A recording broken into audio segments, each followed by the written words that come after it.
tahiyyatul mubarakatus shalawatut thayyibatul lillah. Kadang-kadang ketika kita sembahyang lohor, at-tahiyyatul mubarakatul. Nah, ini banyak tasdid yang hilang. Gimana kalau seandainya tasdidnya hilang? Otomatis sholatnya berantakan. Karena tahiyat menjadikan rukun di dalam sholat. Rukunnya berantakan, tahiyatnya rusak, sholatnya pun berantakan.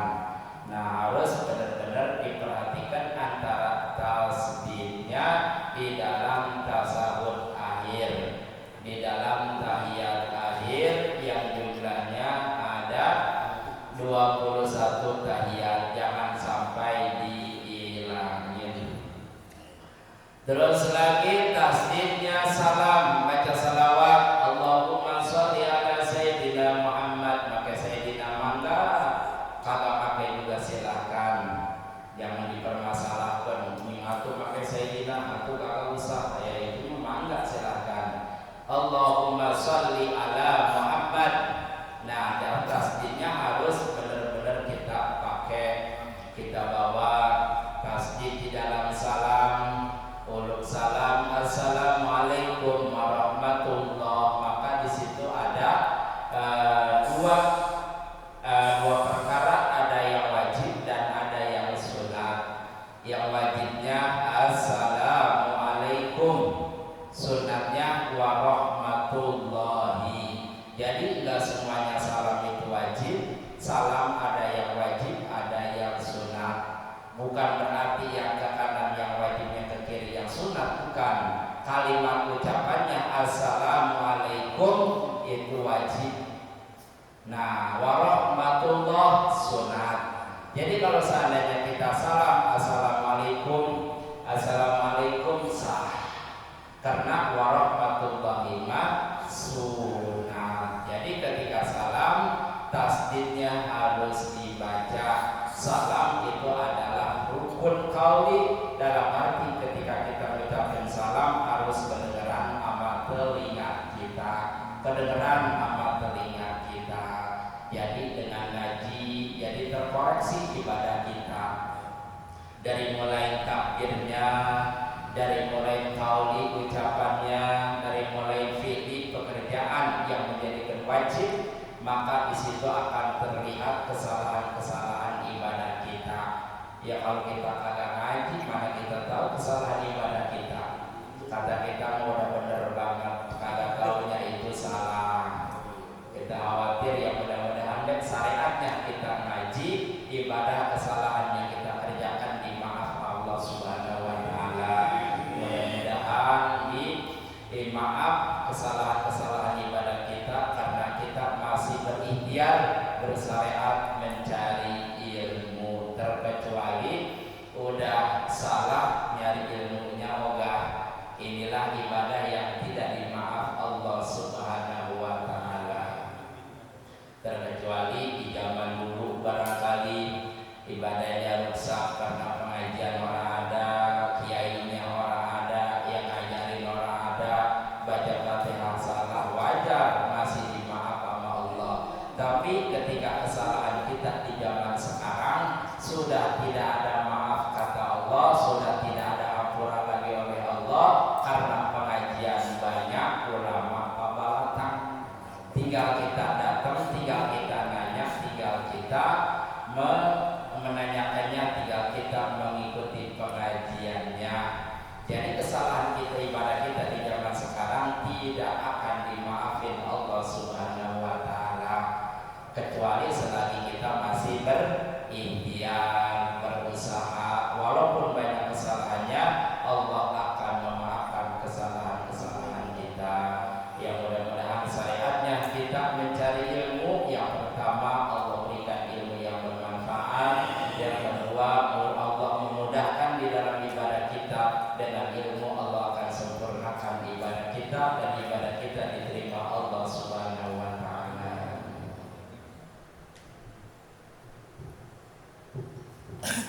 Hadirin jamaah tadi rahimahullah, demikian tadi materi pelajaran yang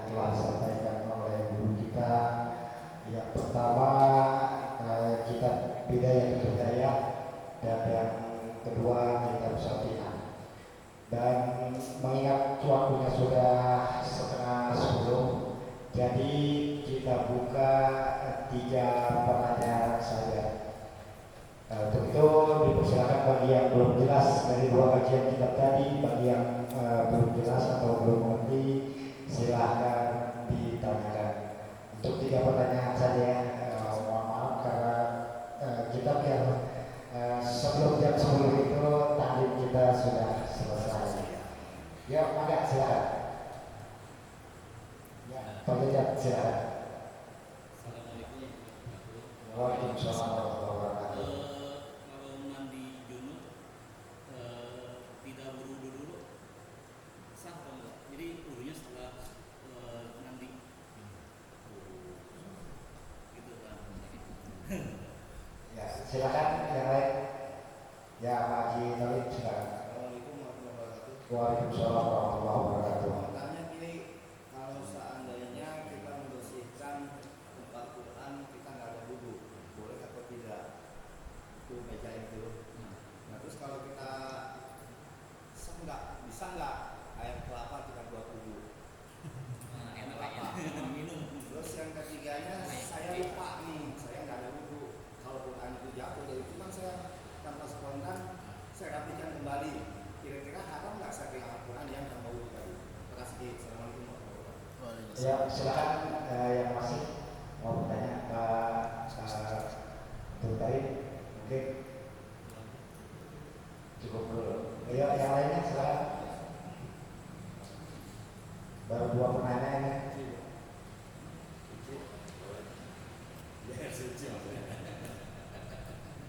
Kalau nggak ada lagi ya silakan ditanyakan. Jadi lewat tema waktu sholat Jumat kita sebagai makmum ngambil foto gitu, ngambil foto hati. Nakal nggak saat itu? Ngapain seperti itu? Mulai. Iya, udah mulai.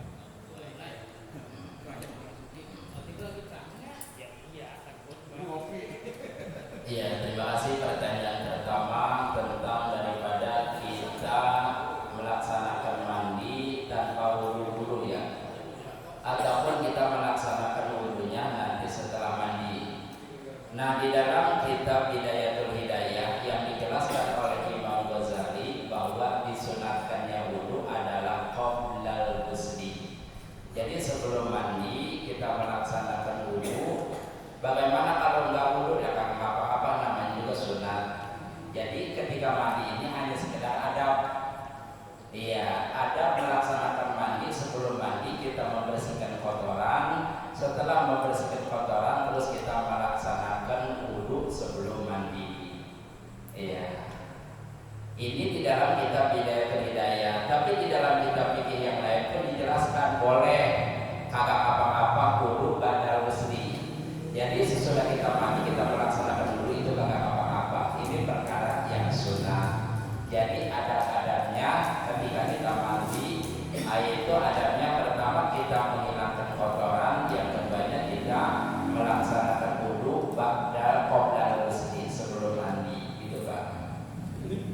Yang keduanya apa tadi? Iya. Saya kalau bersih itu tanpa ada wudu boleh nggak? Itu kan tempat mushaf ya. Iya. Takutnya saya nggak di. Iya, di dalam kitab fikih, terutama di sini juga ada di Safinah.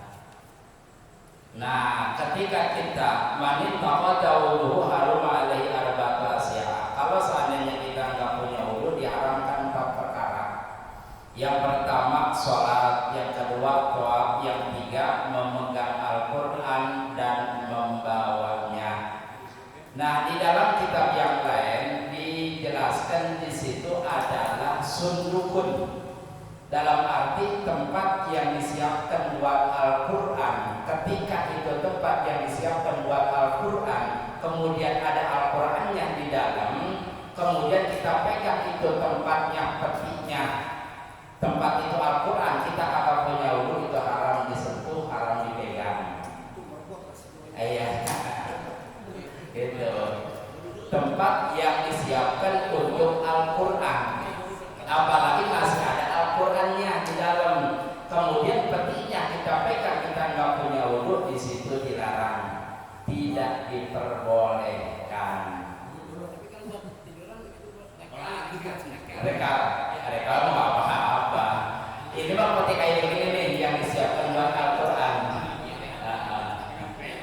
Kecuali rekanya itu ada Al-Qurannya. Itu dia. Itu dilarang kalau ada Al-Qurannya mah. Yang keduanya tadi air. Iya. Jadi air itu ada air mutlak, ada air mustamal, ada air musafas, ada air mutanajis. Air mutlak itu air yang bisa digunakan buat apa saja. Buat mandi hadas besar, buat istinja, buat wudu, buat mandi, buat minum. Dibalikkan air mutlak menjadi mutlak air udah nggak bisa dipakai. Seperti mana air mutlak, air sumur bisa kita pakai mandi, bisa kita pakai minum, bisa kita pakai buat menghilangkan hadas besar dan hadas kecil. Tapi dibalikkan mutlak air seperti air kelapa nggak bisa dipakai buat mandi, buat cebok, buat yang lainnya, hanya bisa digunakan buat minum saja. Jadi tidak bisa air kelapa digunakan buat selain daripada minum. Iya, kita pakai istinja kagak sah, kita pakai mandi hadas besar kagak bisa. Iya, kalau yang namanya mutlak air, terkecuali air mutlak bisa kita gunakan buat apa saja. Gitu Pak Haji. Tadi apa lagi? Sholat Jumat. Iya. Waktu lagi khutbah kita potret.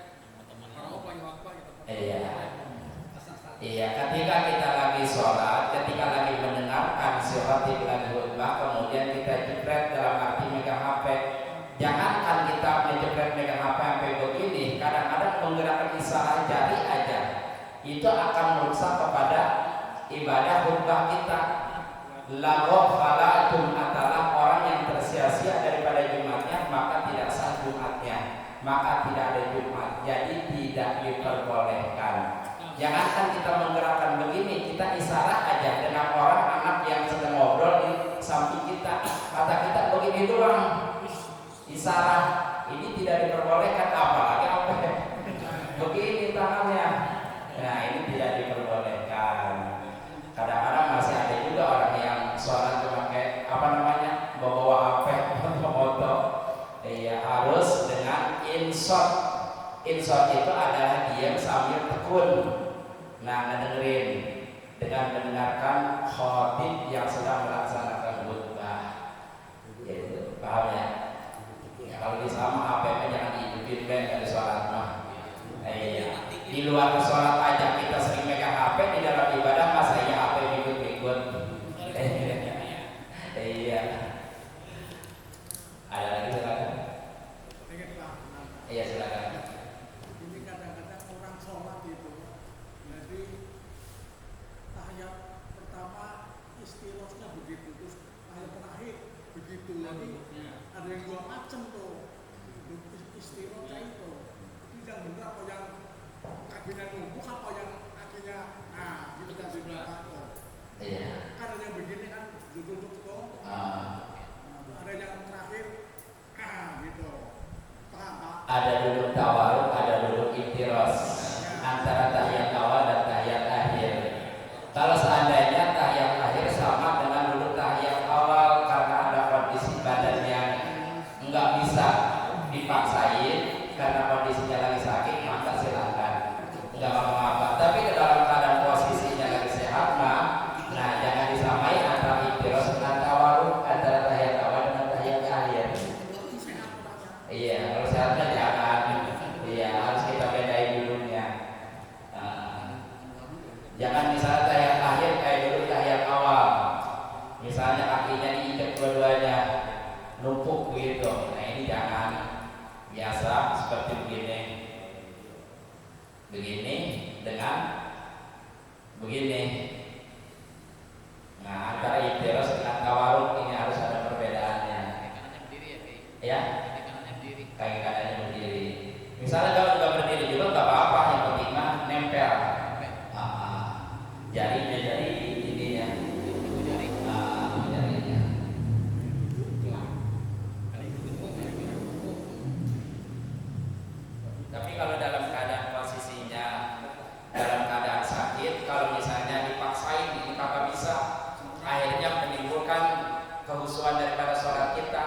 ngerasakan sakit, jadi kita merasakan ini jangan. Kagak apa-apa tahiyat akhir kita dulu seperti tahiyat awal, begini. Yang penting mah dalam keadaan darurat.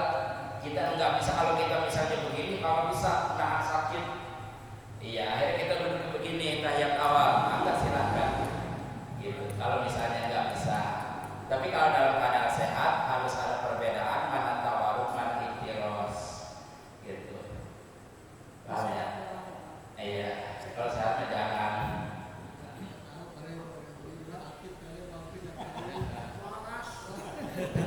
Udah ya. Ya mungkin hanya ini yang dapat disampaikan. Mudah-mudahan ada manfaatnya. Kalau ada tulisan mohon maaf. Bila itu hidayah. Wassalamualaikum warahmatullahi wabarakatuh. Hadirin jamaah